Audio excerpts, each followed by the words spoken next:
नमस्कार दोस्तों।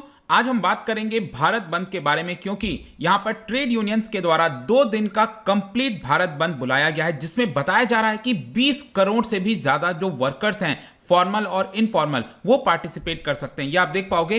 2 day nationwide strike begins today, services to be hit. तो इसको हम डिटेल से समझेंगे और साथ ही साथ अक्सर चर्चा होती है ESMA की, एसेंशियल सर्विसेज मैनेजमेंट एक्ट के बारे में, तो इसको डिटेल से समझेंगे। काफी कुछ जानने को है इस वीडियो में। चलिए आगे बढ़ते हैं, लेकिन उसके पहले ध्यान रखिएगा, कोई भी कोर्स अगर आप परचेज करते हैं स्टडी IQ पर, चाहे यूपीएससी, जुडिशरी, बैंकिंग या फिर लेटेस्ट स्टॉक मार्केट का कोर्स हो, वहां पर कोड इस्तेमाल करना है आपको अंकित 33 हमारे ऐप के ऊपर, या फिर हमारे वेबसाइट से आप ले सकते हैं। इसके अलावा अगर आपको MCQs अटेम्प्ट करना है तो मेरे इंस्टा पेज पर जाइए, वहां पर स्टोरीज में मैं MCQs जो है वो डालता रहता हूं।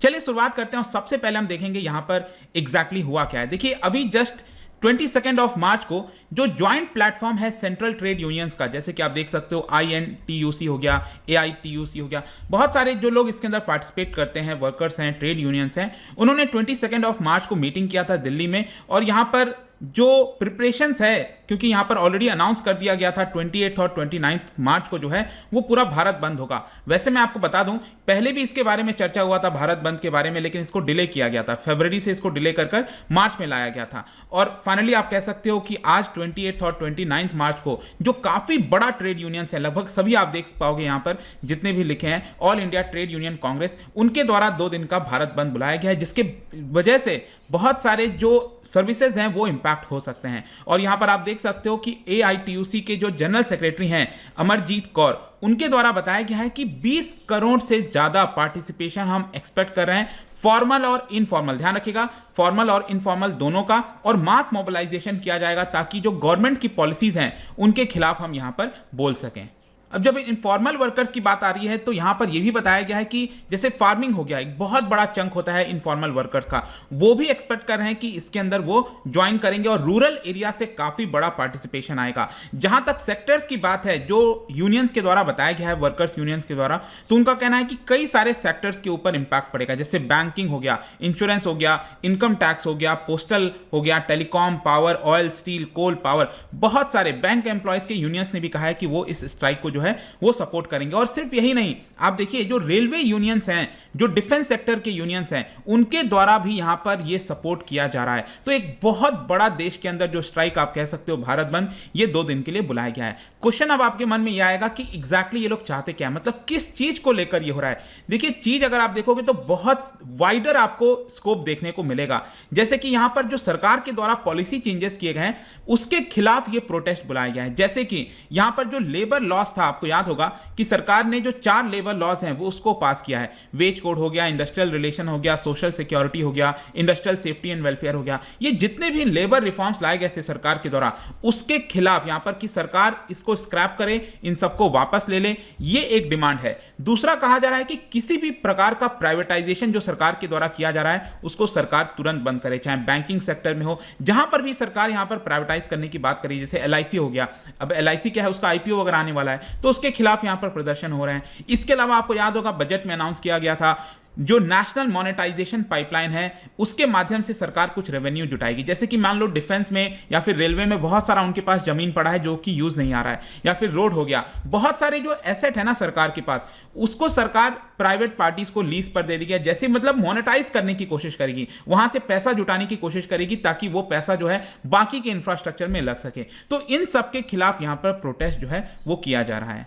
इसके अलावा जो डिमांड है यहां पर वर्कर्स की, वो ये है कि जो कॉन्ट्रैक्ट वर्कर्स होते हैं, मतलब कि जिनका फिक्स्ड इनकम नहीं है लेकिन कॉन्ट्रैक्ट के बेसिस पर काम करते हैं, उनको रेगुलराइज करना, उनको बेनिफिट्स प्रोवाइड करना, और साथ ही साथ जो मनरेगा की स्कीम्स है उसके अंदर जो वेजेस दिए जाते हैं वो इंक्रीज किया जाए। सिर्फ यही नहीं, आपको याद होगा अभी रिसेंटली मैंने वीडियो भी बनाया था, जो EPF employees provident fund organisation में जो रेट ऑफ इंटरेस्ट मिलता है एम्प्लॉइज को, उसमें सरकार ने गिरावट की थी, तो उसके खिलाफ भी ये प्रदर्शन किया जा रहा है। रिसेंटली आपने देखा होगा जो फ्यूल के प्राइसेस हैं वो लगातार डे बाय डे बढ़ते जा रहे हैं। हर दिन सरकार 40 पैसा, 50 पैसा, 60 पैसा इस तरह से बढ़ा रही है। तो ये कई सारे कारण हैं। आई होप कि समझ में आया होगा आपको कि क्यों यहां पर ये जो प्रोटेस्ट है वो किया जा रहा है। अब देखिए, यहां पर एक और चीज है, that is essential services maintenance act. सरकार इसको यहां पर अप्लाई कर सकती है। तो यहां पर सरकार के द्वारा थ्रेट भी दिया जा रहा है कि हम ESMA को लागू कर सकते हैं। मैं आपको आगे बताऊंगा इसके बारे में डिटेल से। लेकिन उसके बावजूद भी जो वर्कर्स हैं, स्पेशली रोडवेज, ट्रांसपोर्टेशन, इलेक्ट्रिसिटी, उन्होंने भी इसको सपोर्ट करने का यहां पर निर्णय लिया है। हरियाणा और चंडीगढ़ में बताया जा रहा है मोस्ट प्रोबेबली जो ईएसएमए है, जो एक्ट है, उसको लागू कर दिया जाएगा, एनफोर्स कर दिया जाएगा। और साथ ही साथ जो मिनिस्ट्री ऑफ पावर है, उन्होंने हाई अलर्ट पर बोल दिया है कि यहां पर राउंड द क्लॉक जो बिजली है वो मिलती रहे, नेशनल ग्रिड में सप्लाई बनी रहे। इसके लिए यहां पर इंश्योर करना होगा सभी पब्लिक सेक्टर को, और यहां पर जितने भी बैंक्स वगैरह हैं, बहुत सारी चीजें इंपैक्ट हो सकती हैं। लेकिन अब मैं आता हूं ईएसएमए के बारे में, that is essential services management act, sorry maintenance act. तो ये एग्जैक्टली क्या है? देखिए, ये कानून है, आप समझिए कि जो कि गवर्नमेंट के द्वारा इन्वोक किया जा सकता है। मतलब कि अगर सपोज कोई, अगर गवर्नमेंट का एम्प्लॉयज अगर स्ट्राइक पर जाता है और सरकार को लगता है कि उसके स्ट्राइक से जाने से जो बेसिक चीजें हैं, जो नॉर्मल लाइफ है देश के अंदर सिटीजन्स का, वो इंपैक्ट हो सकता है, तो सरकार यहां पर ईएसएमए को जो है वो इन्वोक कर सकती है और कह सकती है कि आप स्ट्राइक नहीं कर सकते। अब क्वेश्चन ये आएगा कि एसेंशियल सर्विसेज होता क्या है? देखो, कोई भी सर्विस जिसमें पार्लियामेंट कानून बना सकती है, आपने देखा होगा ना, लिस्ट होता है, स्टेट लिस्ट, यूनियन लिस्ट। तो यूनियन लिस्ट के अंदर पार्लियामेंट जिस चीज पर भी कानून बना सकती है, उन सभी चीज को लेकर ला सकती है लगभग। मतलब कि आप कहो तो जो गवर्नमेंट का एम्प्लॉयज है उसके ऊपर सरकार ये लागू कर सकती है।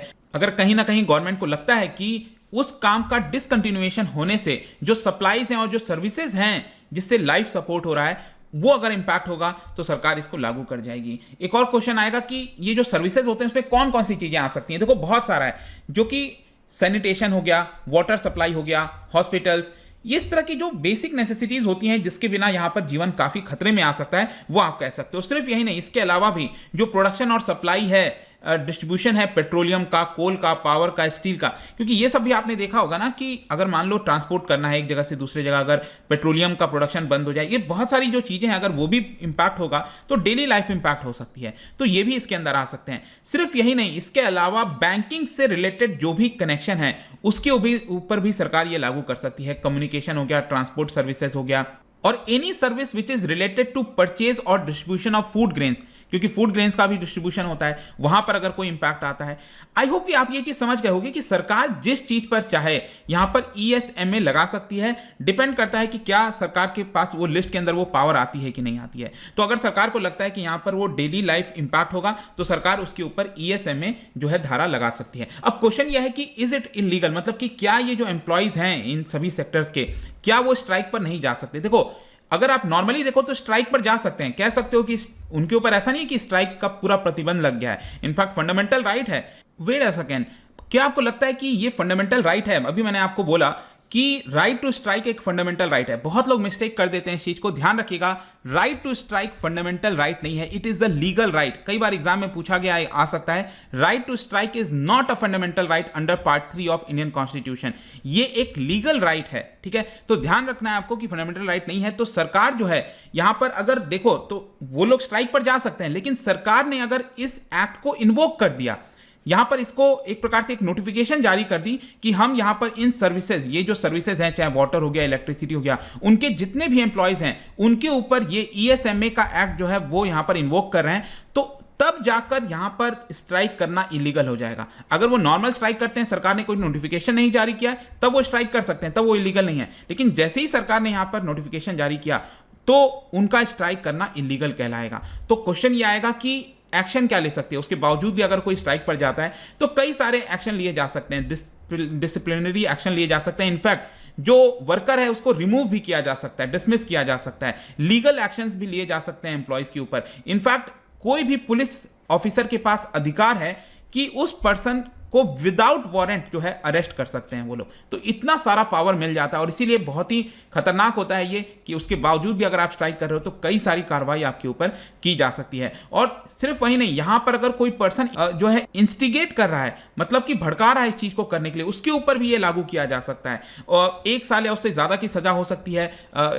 सजा जेल टर्म के साथ साथ फाइन लगाया जा सकता है या फिर दोनों भी किया जा सकता है। तो ये सब कुछ देखने को मिलेगा। आप देखते हैं यहां पर क्या ये इन्वोक किया जाता है पूरे देश के अंदर, नहीं। लेकिन ये 2 दिन का जो भारत बंद है, आई होप कि आपको समझ में आ गया होगा कि एग्जैक्टली इस समय चल क्या रहा है। जाने से पहले एक इंटरेस्टिंग क्वेश्चन आपके लिए, क्या आप बता सकते हो कि एसेंशियल कमोडिटीज एक्ट, अब ध्यान रखना अभी मैंने ईएसएमए एक्ट की बात की थी, लेकिन रिसेंटली बहुत ज्यादा सुनने में आया था एसेंशियल कमोडिटीज एक्ट, जब सरकार ने 3 फार्म लॉज लेकर आई थी ना, उसमें से एक इसमें भी चेंजेस किया था एसेंशियल कमोडिटीज एक्ट के अंदर। आपको बताना है एसेंशियल कमोडिटीज एक्ट में कौन कौन सी चीजें कवर्ड हैं इन 4 ऑप्शन में से। इसका राइट आंसर आपको पता ही है, मेरे इंस्टाग्राम पर तो मिलेगा ही, वहां पर अगर आप नहीं हो कोई बात नहीं, टेलीग्राम से भी ले सकते हैं इसका सही उत्तर। मैं कई सारे जो एमसीक्यूज हैं वो यहाँ पर स्टोरीज में डालता रहता हूँ। बाकी अगर आपको पीडीएफ चाहिए तो टेलीग्राम पर आइए, अलग अलग सोशल मीडिया पर भी आप जुड़ पाएंगे। साथ ही साथ यूपीएससी या फिर किसी भी एग्जाम की तैयारी कर रहे हैं, simply use this code. I hope कि वीडियो आपको पसंद आया होगा। मिलता हूं आपसे next time, till then thank you very much, see you soon.